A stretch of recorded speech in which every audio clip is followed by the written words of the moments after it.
It's hard to say regarding the second part of that question. Our plan along the way was very intentional and conservative.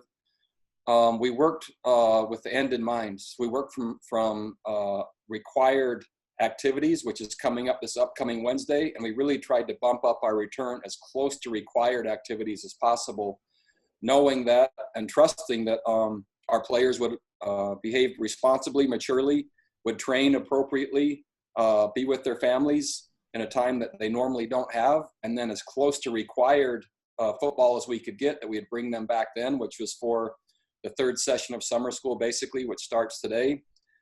We gathered as much information as possible, knowing the data on the virus is still relatively young.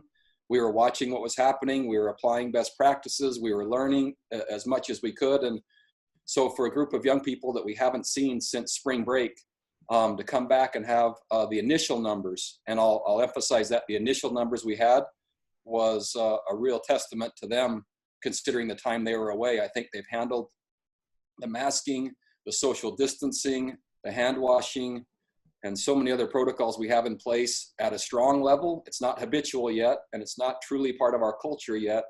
But I do believe the information that we gathered along the way from other programs, not only internally, but externally, as our players were viewing it, as we were viewing it and adapting and applying in our program, has allowed us a really strong return and a strong initial starting point. And I'll say initial because there's still a lot of work to do.